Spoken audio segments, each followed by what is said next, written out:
तो आज यह जो क्या है लेक्चर दूसरा, ठीक ना, क्लास 9 इकोनॉमिक्स चैप्टर 5 कृषि खाद्यान्न सुरक्षा एवं गुणवत्ता, इसका ये लेक्चर 2 है। तो लेक्चर 1 का जो हम लोग लास्ट टॉपिक समझे थे वो समझे थे बिहार में कृषि का महत्व, बिहार में कृषि का महत्व, ठीक ना।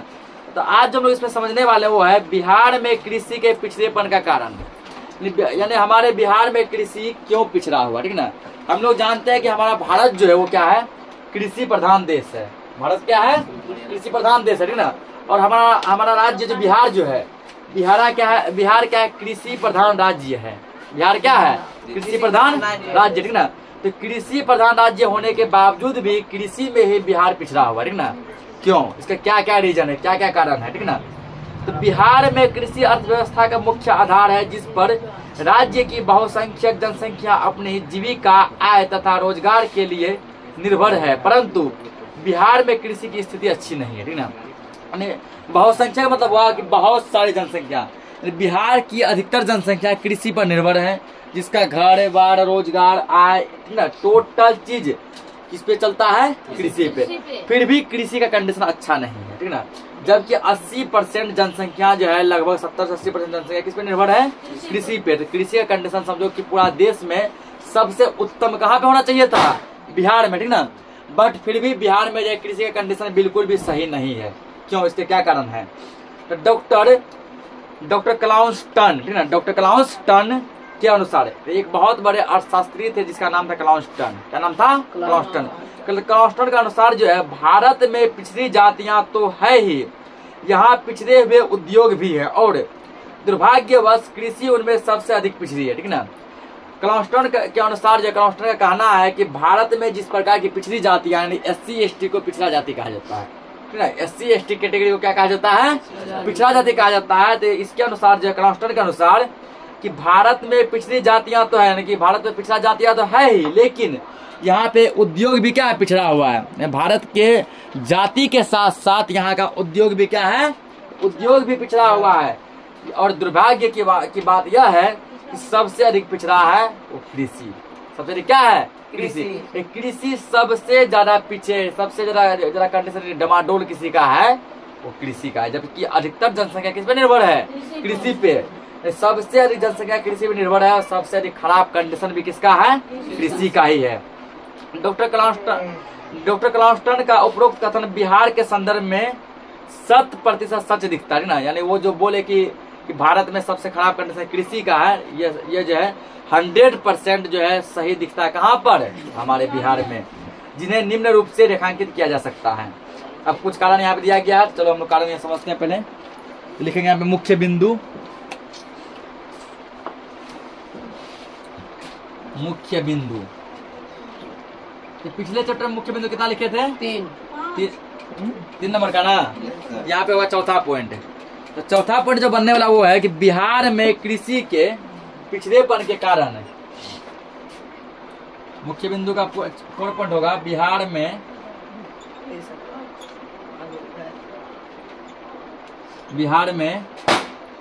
कृषि के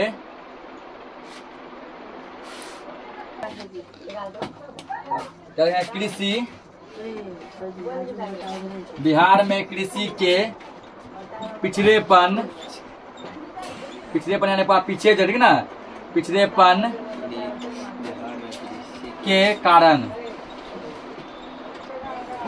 हमारे बिहार में कृषि क्यों पिछड़ा हुआ है, इसके क्या क्या कारण हो सकते हैं वो हमको यहाँ पे लिखेंगे, ठीक ना। तो पहले इसको लिख लेते हैं, फिर हम लोग समझेंगे। तो पहला जो रीजन है वो है, रोमन नंबर फर्स्ट में लिखेंगे, कृषि पर जनसंख्या का, कृषि पर जनसंख्या का अत्यधिक भार, अत्यधिक भार, पहला कारण ये है, ठीक ना। दूसरा कारण यहाँ लिखेंगे, दूसरा भूमि का असमान वितरण, भूमि का असमान वितरण, अगला लिखेंगे मानसून पर निर्भरता, मानसून पर निर्भरता, निर्भरता।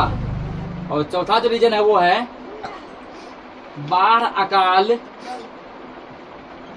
बाढ़ कोमा अकाल तथा सूखे की विभीषिका।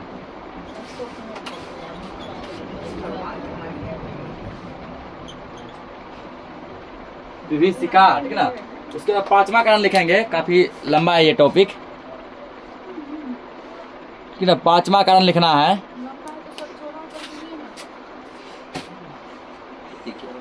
खेती के पुराने,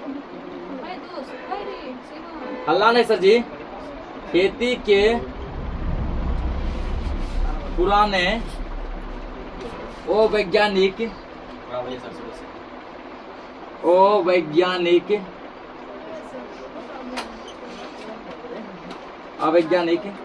तरीके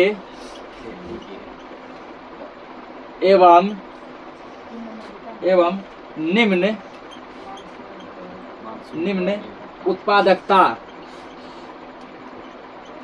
निम्न उत्पादकता। छठा पॉइंट लिखना है उन्नत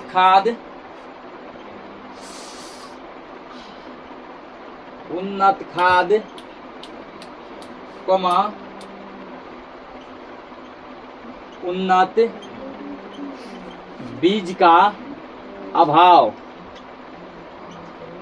उन्नत खाद एवं उन्नत बीज का अभाव। अगला लिखना सातवां सिंचाई सुविधा का अभाव। सिंचाई सुविधा का अभाव एवं उन्नत खाद एवं उन्नत बीज का अभाव, ठीक है ना। सिंचाई सुविधा का अभाव। उसके बाद जो अगला पॉइंट यहाँ लिखना है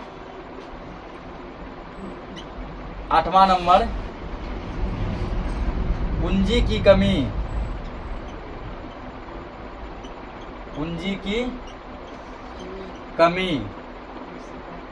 और 9 नंबर लिखेंगे भूमि का उपविभाजन।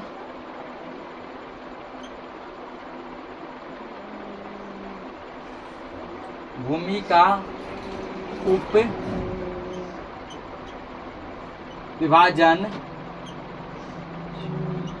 एवं अपखंडन। भूमि का उपविभाजन एवं अपखंडन। 10वां लिखना और शिक्षा। ये टोटल जो 10 कारण है बिहार में कृषि के पिछड़ेपन का, ठीक है ना। इसको नोट करो, फिर हम लोग सभी पे डिस्कस करते हैं।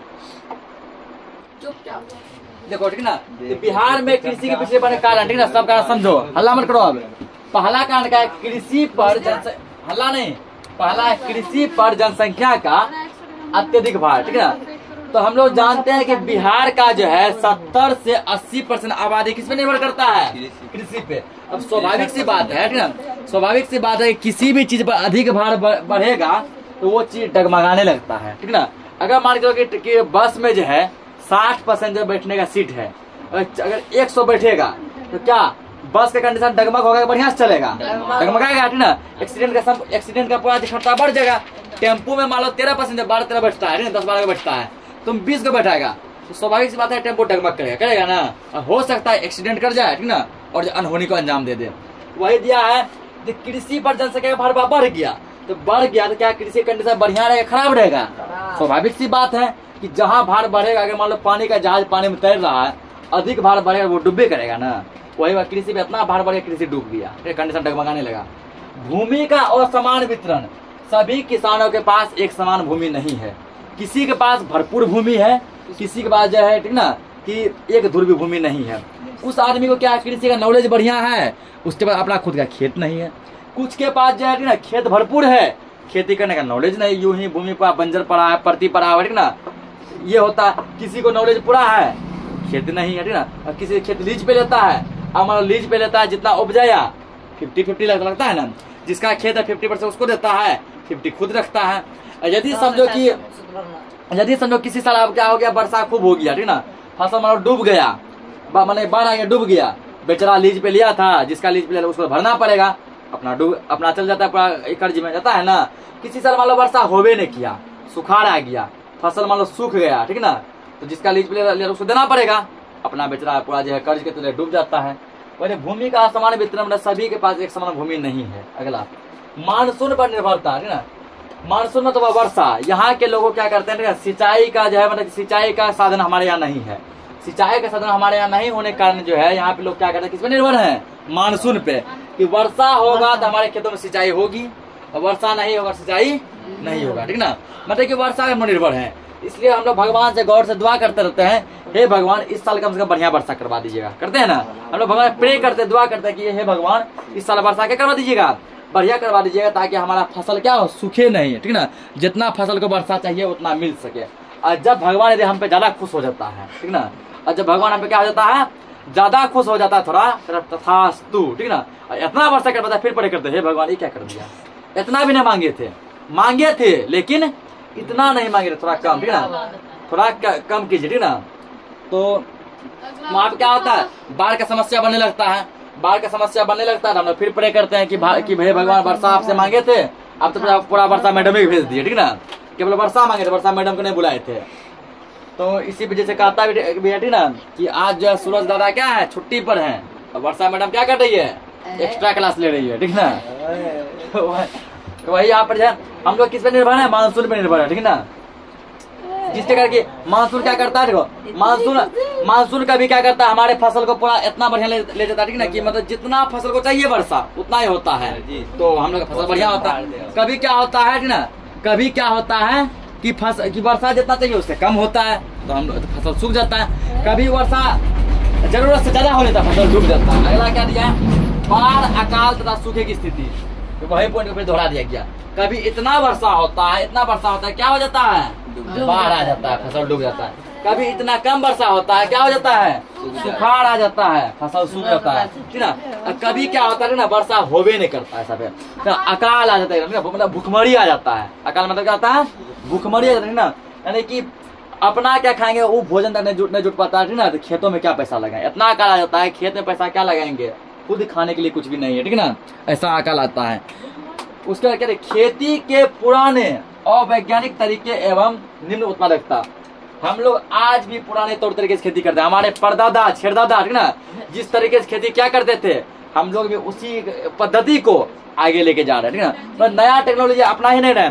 आज बताओ विज्ञान के क्षेत्र इतना आगे चल गया कि विज्ञान मतलब इतना आगे बढ़ गया कि बता बड़ा चीज देखो जो है विज्ञान किया ना। आज देखो चंद्रयान देखो चांद पे है, किसके कारण, विज्ञान का, साइंस इतना आगे चल रहा है, टेक्नोलॉजी इतना आगे चल रहा है आगे। आज देखो टेक्नोलॉजी इतना डेवलप कर रहा है कि AI जो है बना दिया ना, AI किसने बनाया, वैज्ञानिक ने बनाया।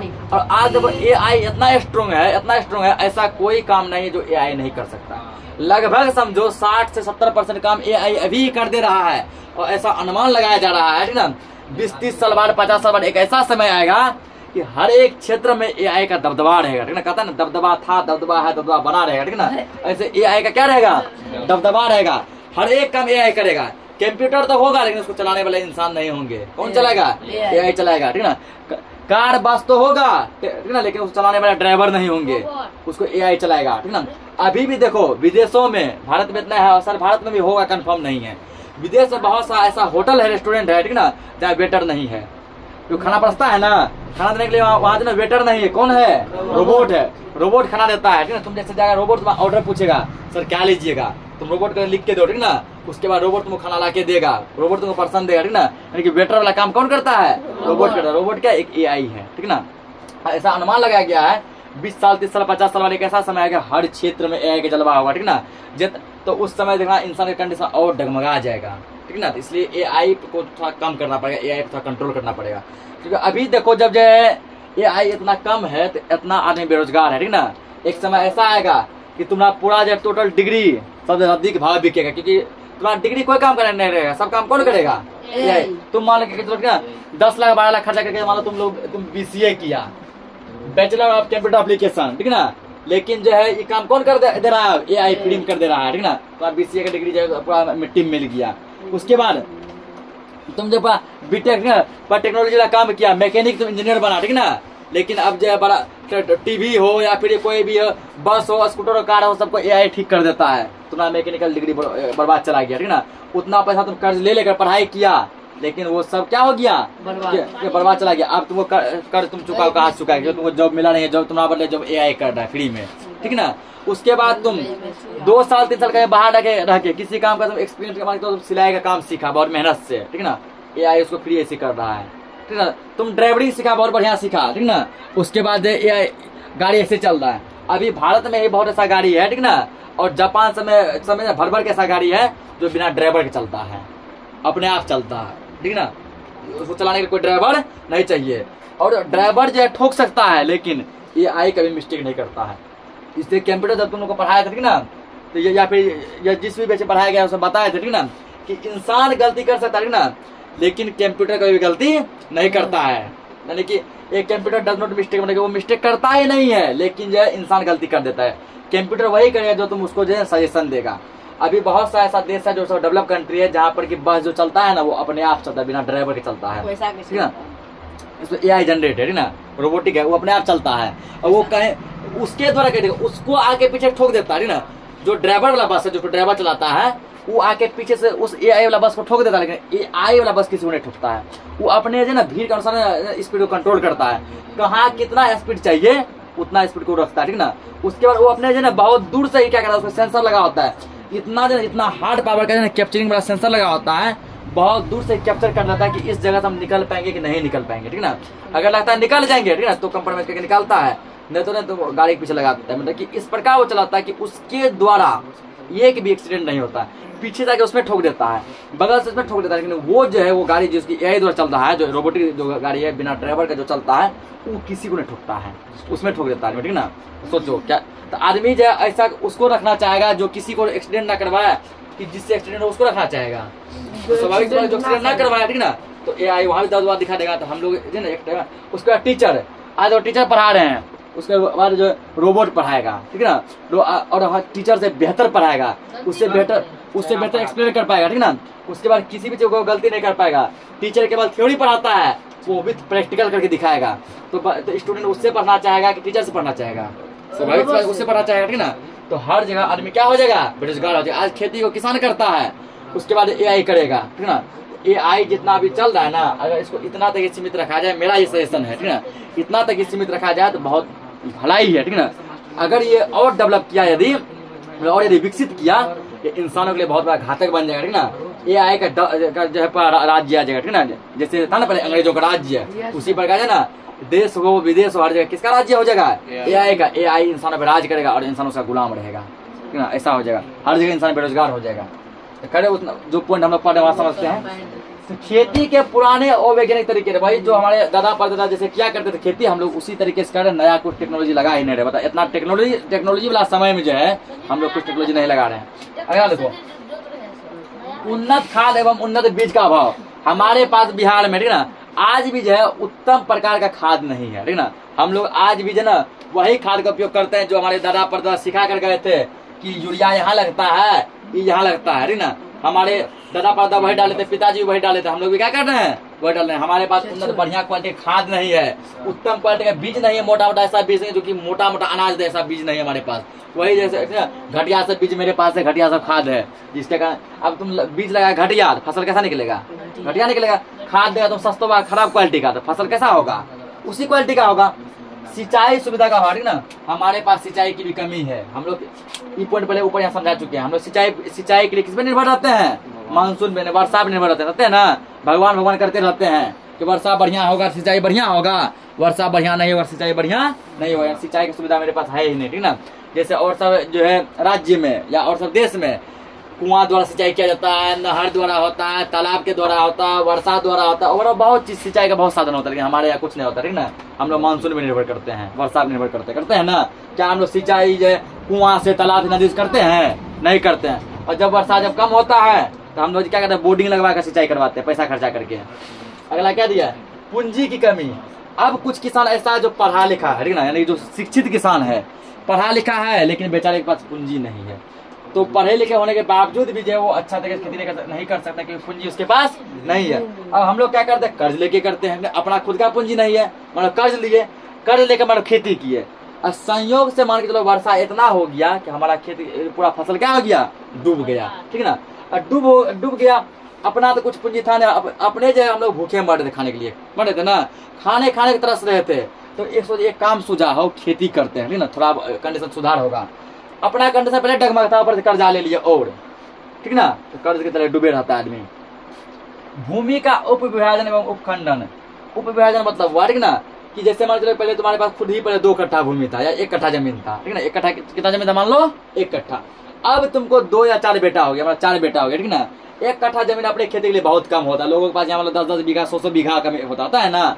1 बीघा में कितना कट्ठा होता है, 20 कट्ठा होता है, ठीक ना। अपने समझे बेचारे के पास 1 कट्ठा था, अब उसको मान लो 4 बेटा हो गया, सबको कितना कितना पड़ेगा था, वो भूमि का उपविभाजन, मतलब भूमि छोटा भूमि था ही, वो भी और बढ़ गया बहुत, ठीक ना। यहाँ ओस्मान वितरण तो दिया ही था। और वो शिक्षा, तो बिहार में अभी भी ना वो शिक्षा बहुत है, मतलब कि पढ़े लिखे व्यक्ति की संख्या बहुत क्या है, कम है, ठीक ना। पढ़े लिखे व्यक्ति की संख्या बहुत क्या है, कम है, ठीक ना। पूरे भारत में यदि जाए शिक्षित राज्य की चर्चा की जाए कि पूरे भारत में सबसे अधिक पढ़ा लिखा राज्य कौन सा, वो केरल है। कौन सा है, जहाँ लगभग 99.99% व्यक्ति पढ़ा लिखा है, बस 0.1% व्यक्ति मूर्ख है, ठीक ना।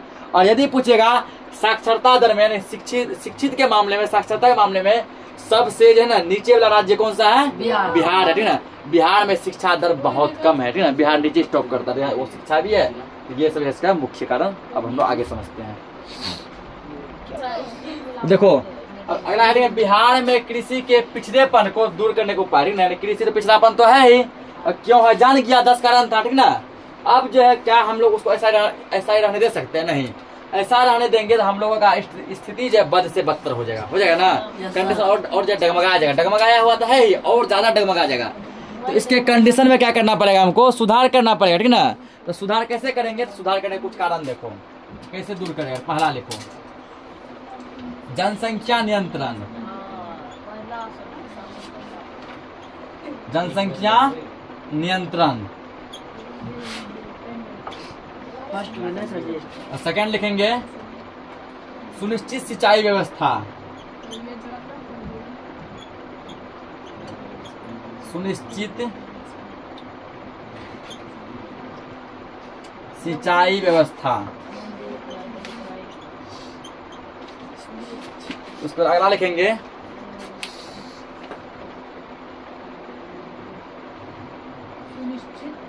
सिंचाई व्यवस्था, लिखना।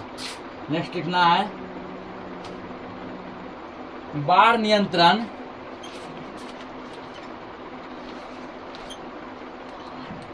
बाढ़ नियंत्रण एवं बेहतर जल प्रबंधक।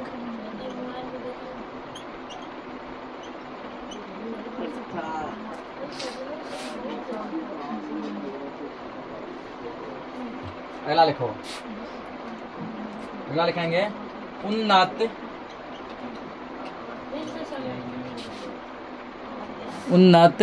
ठीक ना, कोमा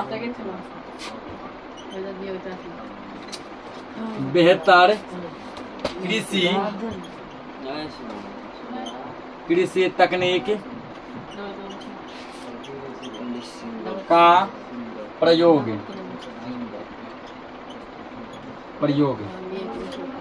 उसके बाद 5वां लिखेंगे हम लोग कृषि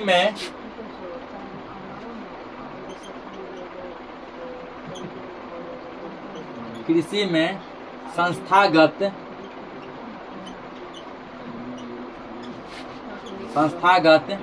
वित्त का अधिक प्रवाह। कृषि में संस्थागत वित्त का अधिक प्रवाह, इस सब पॉइंट को समझते हैं। अब तो इन सभी पॉइंट यदि हम फॉलो करते हैं तो बिहार में कृषि का कंडीशन बढ़िया हो सकता है। पहला क्या है, जनसंख्या नियंत्रण। सबसे पहले हमको ये काम करना होगा, ठीक ना, कि बिहार की जनसंख्या जो उसको घटानी पड़ेगी, ठीक ना। जितना भी जनसंख्या है जनसंख्या को आपको क्या करना पड़ेगा, काबू करना पड़ेगा, जनसंख्या के नियंत्रण, जनसंख्या पर नियंत्रण करना पड़ेगा, जनसंख्या को कम करना पड़ेगा। क्योंकि कोई भी देश, कोई भी राज्य वो तब डेवलप करेगा जब वहाँ की जनसंख्या क्या होता है, कम होता है, ठीक ना। सपोज करो कि जैसे तुम्हारे घर में जो है जब 2 फैमिली थे, ठीक ना, हमारे मम्मी और पापा, उस टाइम अधिक खुशहाल जीवन होगा कि अभी मान के चलो यदि 10 सदस्य हो गए, अभी जरा खुशहाल जीवन होगा उस टाइम एक दिन कमाता होगा ना, एक सप्ताह खाता होगा कि नहीं। अभी ऐसा कंडीशन आ गया कि एक दिन अगर नहीं कमाएगा ना तो भूखे मरेगा, ठीक ना। रोज कमाओ रोज खाओ, ऐसा कंडीशन हो जाता है ना। जितना कम आबादी होता है ना वो देश या वो राज्य उतना ही क्या होता है, खुशहाल होता है। सबसे पहले जनसंख्या कम करना पड़ेगा। सुनिश्चित सिंचाई व्यवस्था, हमारे यहाँ सिंचाई का व्यवस्था का कंडीशन बहुत ही डमाडोल है, ठीक ना। हम लोग किस पे निर्भर करते हैं, वर्षा पे। तो हम लोगों को वर्षा पर निर्भरता घटानी होगी, ठीक ना। और सिंचाई का बढ़िया व्यवस्था, जैसे कि कुआं से कैसे किया जाए, ठीक ना, तालाब से, नदी से, पोखर से, किसी भी साधन से हम लोग सिंचाई कैसे करें, उसका एक बढ़िया प्रबंधक व्यवस्था करना पड़ेगा, ताकि वर्षा हो चाहे नहीं हो हम लोगों को कोई फर्क नहीं पड़ना चाहिए, हमारा फसल जो बढ़िया होना चाहिए। बाढ़ नियंत्रण एवं बेहतर जल प्रबंधक। अभी देखो हमको जिस नदी से बाढ़ आता है, जैसे कि बिहार का शोक नदी किसको कहते हैं, कोसी नदी को। बिहार का शोक नदी किसको कहा जाता है, कोसी नदी, ठीक ना। बिहार में प्रत्येक साल जो है कोसी नदी का क्या आता है, बाढ़ आता है। तो कोसी नदी पे हमको क्या करना पड़ेगा, बांध बनाना पड़ेगा, ठीक ना, ताकि जो है ना बाढ़ का पानी जो उसको रोका जा सके। बांध बनाकर जब बाढ़ के पानी को रोका जा सके और बिहार को खुशहाल बनाया जा सके, ठीक ना। अब बेहतर जल प्रबंधक, और जो वो पानी जो जमा किए ना, जो पानी मान के जिस पानी को रोक के उस पानी को कहीं पे ना स्टोर करना पड़ेगा, प्रबंधन जमा करना पड़ेगा, ताकि वो पानी सिंचाई में भी कम ला सकते हैं ना। अब बाढ़ भी ना आया, बाढ़ से भी बच गए, अब पानी को सिंचाई में भी उपयोग में लाएगा, खाली उपयोग ही उपयोग, ठीक ना। उन्नत बेहतर कृषि तकनीक का प्रयोग ना, यानी कि उन्नत अच्छे प्रकार का तुमको बीज लगाना होगा, ठीक ना। अच्छे प्रकार के खाद का प्रयोग करना पड़ेगा। खाद तुम बढ़िया लगाएगा तुम्हारा फसल बढ़िया होगा, बीज बढ़िया लगाएगा फसल बढ़िया होगा, वरना तो फसल देखिए किस कंडीशन में होता है, ठीक ना। कृषि में संस्थागत वित्त का अधिक प्रवाह, इसका मतलब वित्त का मतलब होता है पैसा का, ठीक ना। संस्थागत मतलब कि जिस चीज का नॉलेज नहीं है, ठीक ना, और किसी संस्था से, किसी कमेटी से, ठीक ना, तुम कर्ज वगैरह लेकर वहाँ पैसा कर लिया, उससे सजेशन भी लो इस चीज का कैसे करेंगे, ठीक ना। अनजान बन के एक बार कर्ज उठाकर सीधे यूं ही ना बहा दो, ठीक ना। पहले उसके बारे में तुमको नॉलेज होना चाहिए। तो इन सब चीजों को यदि फॉलो करते हैं तो ठीक ना, तो पिछड़ापन क्या होता है, दूर हो सकता है। बाकी टॉपिक हम लोग नेक्स्ट लेक्चर में कवर करेंगे।